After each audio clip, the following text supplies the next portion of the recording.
Hello there, everybody. This is Valet Games. Back today after a bit of a hiatus. Not really, but I don't have anything going up today, and I'm planning on taking a break after this. So I have some Pokemon Fire Red videos going up, and I'm going to be making some of these, and that'll kind of be my last. I was waiting on Crimson Desert. I ended up canceling my pre-order just until I saw what it's actually going to be.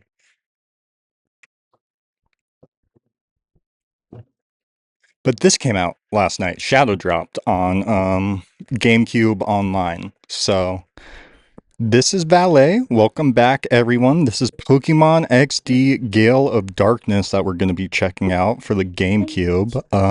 I never played this. I really wanted to. I ended up going and getting my own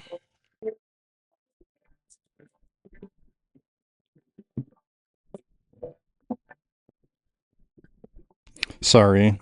I still don't know about this audio, guys. I've been throwing myself at it, throwing myself at it, throwing myself at it. I just cannot figure it out. Why it's like I don't know. It'll get the voices and it'll have very, very soft game volume in the background, but like it won't show up in the actual finished product once I'm done editing.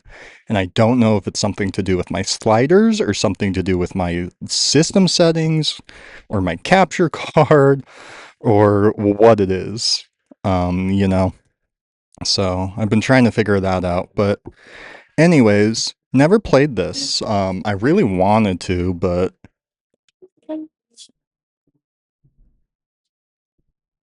maybe choosing but mono will help. I don't know. Let me know if that made it better or worse for everyone. But like I said, this was for the GameCube. I wanted to pick it up. I got the GameCube a couple years back at this point. Like start of 2024, I kind of saw that prices were getting a bit crazy on that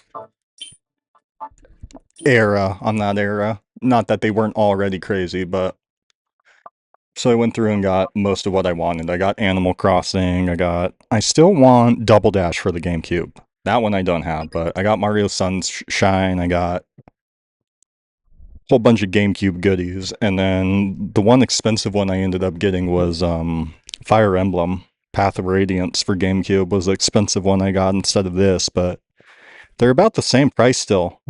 This thing's going for like $300 boxed, or just the disc, or not just the disc, um, disc in the box. There we go. Shadow Lugia never came to the games. Biggest bummer ever.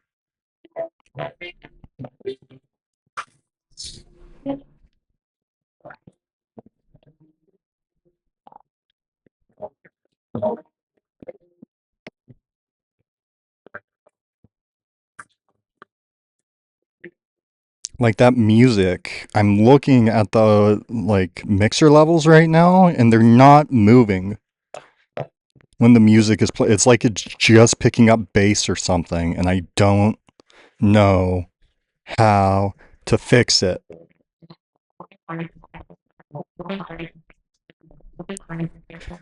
Well, we're starting. Um,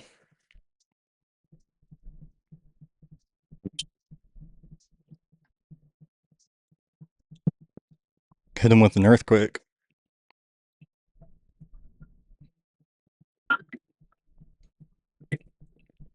So like I said, I've never played this before. This is my first time through this brand new journey for me.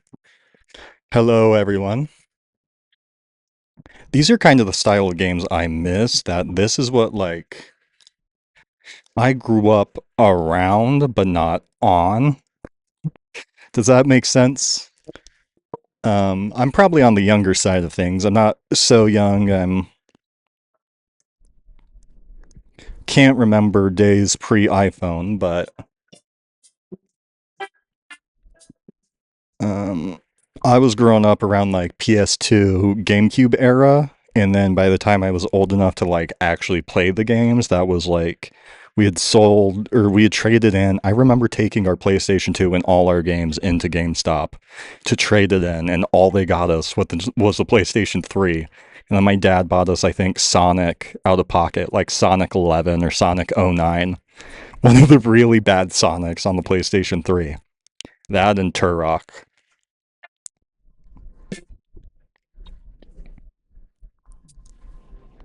Um, my gaming history is kind of funny like that, where I was the firstborn to relatively young parents, and I was, I didn't have any older brothers or siblings, so I was the one who was like, I like Pokemon, I like playing video games,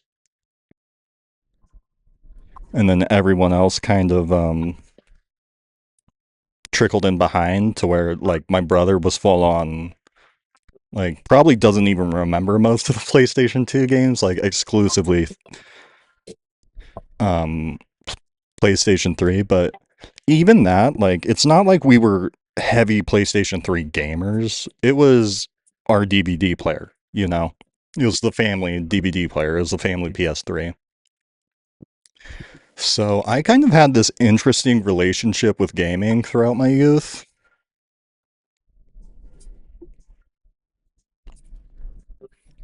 Where like tail end of high school, right before I graduated, when I was like 17, I think I ended up buying a bunch of PlayStation 3 games. Like I went through at we went to Florida one year to visit family for Christmas. And there's a GameStop there that I ended up picking up Uncharted 2, Uncharted 3, the Borderlands collection. I think I got Shadow of the Colossus. All of those gone now. You know how moms are. They just sell your shit and then go, hey, I got rid of that.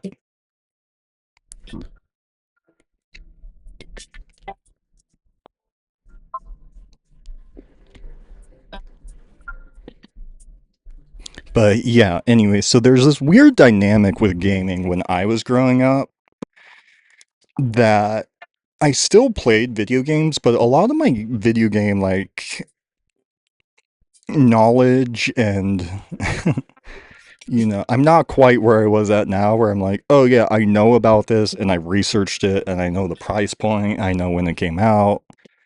It was much more like, oh, this new game's coming out. It would be really cool if I could play Assassin's Creed 3, you know? But we were big on the DS and the Wii, little siblings. And I was big on the Game Boy Advance when I was growing up. We were always more the, cheaper handheld systems. Like, we had a PlayStation 3, but we were a Nintendo family, you know? But, anyways, all that to say, growing up, I had a bit of a um, unconventional relationship with games where I was like the 14-year-old who still, only had DS games if he wanted to play video games. So a lot of the big stuff, like Uncharted, I went through before I graduated, and then when I graduated, I got $200 for graduation from everybody combined. So I went and I got myself a new PlayStation 2. It was like 200 or 300 bucks, and I convinced my little brother to buy some games for me, and we played. I think he sat there and watched me play Titanfall 2 and Uncharted.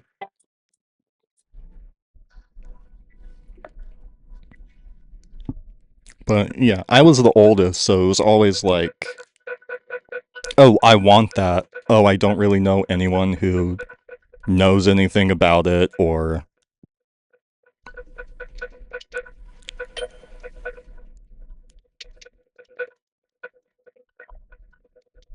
well, not really that. I know everything about it. We can't play it in the house, so I'd watch. to buskers play Assassin's Creed Revelations, or I'd watch just some no-name dude play through, a Spyro PS2 adventure on on stream. But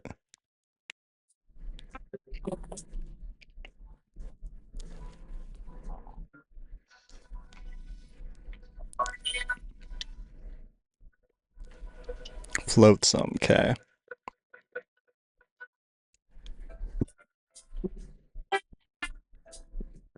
So I was very much on the outside of gaming until, um, geez Louise, 10 years already. About 10 years ago.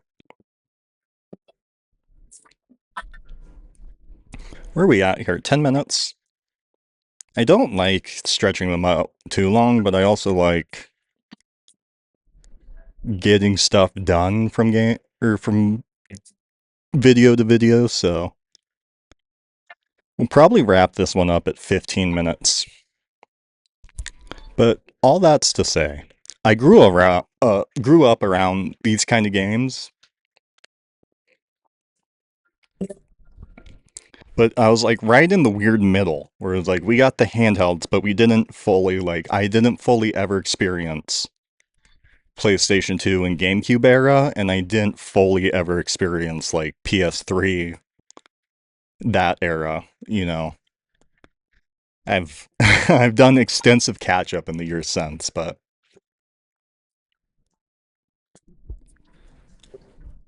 long-winded way of saying I've never played this. I always well, in the past couple years I've been trying to find a way to track it down. So, I'm glad it finally came on GameCube, whatever, GameCube Online. It reminds me of the one I always wanted that I didn't know what the hell it was I played a Digimon game. Um, oh my gosh, now I have to tell this story to tell that story. So, my grandpa had a girlfriend when I was growing up named Heather, and Heather had a kid who was around my age that I called Uncle Nick. Anyways, I used to hang out with Nick a lot. We used to be friends. My grandpa and Heather broke up. I don't really see Nick anymore. I hope he's doing good. That's who, if you've been here a while, and remember me telling my story of staying up all night and playing Lord of the Rings, Lego Lord of the Rings on the Wii, that was with cousin Nick. But I had this very faint memory when I was young of like going over there and he had a PlayStation 2 and he had like it was one of the Digimon games for PlayStation 2 that looked like this. That I always thought it was a PlayStation 1 game. So I've gone and played um all the PlayStation 1 Digimon games trying to find it, and then I realized it was one of the PlayStation 2 Digimon games. If anyone knows what I'm talking about, let me pull up my phone and see if I can find it. Let's see. Digimon PS2 games.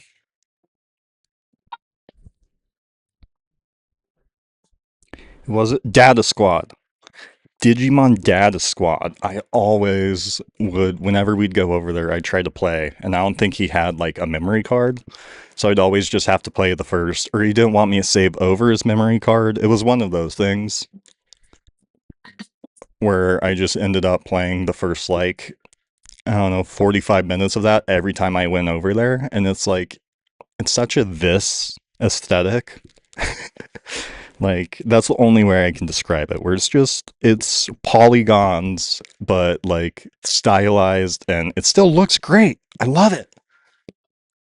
It's not to say it doesn't.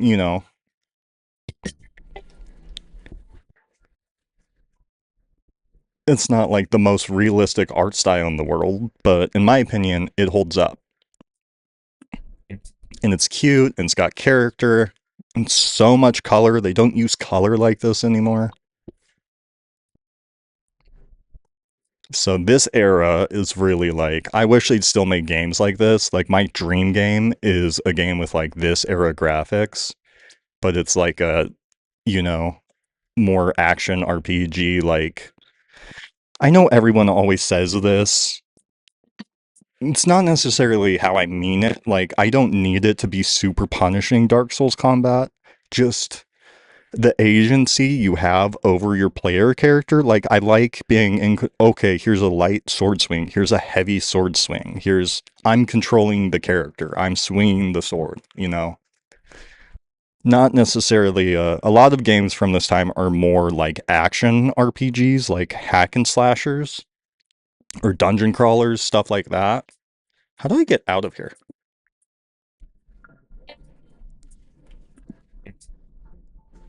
There's not really, you know, and people have tried. I know there's been a bunch of Steam indie games recently where it's like people are starting to venture into that territory a little bit, experiment with that stuff a little bit. But that's still my dream game. I want a game that looks like this, but that plays like a really tight, you know, action RPG, like a Dark Souls or like a Breath of the Wild or what was there's another one I was playing. I was like, this combat's kind of sick. That's my dream game.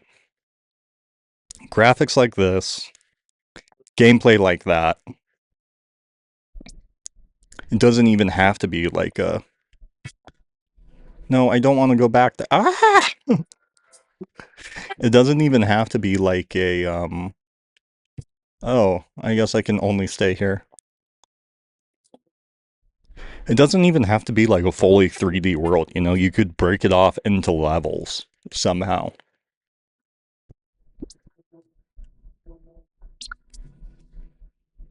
I guess she's somewhere around here.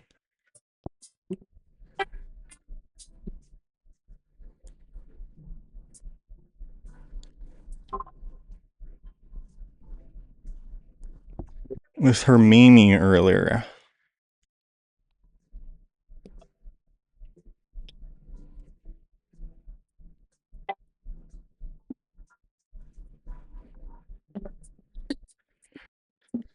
Oh, I really do have a tendency to get lost and just run in circles in these games, don't I?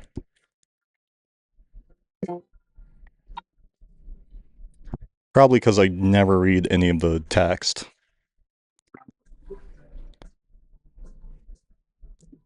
I'm a big boy. How hard can it be?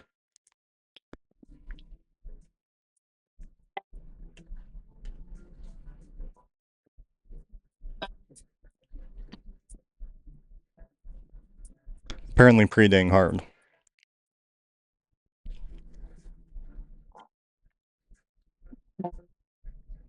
I can feel my facial hair keep scratching against the mic every time I lean down, so hopefully it's not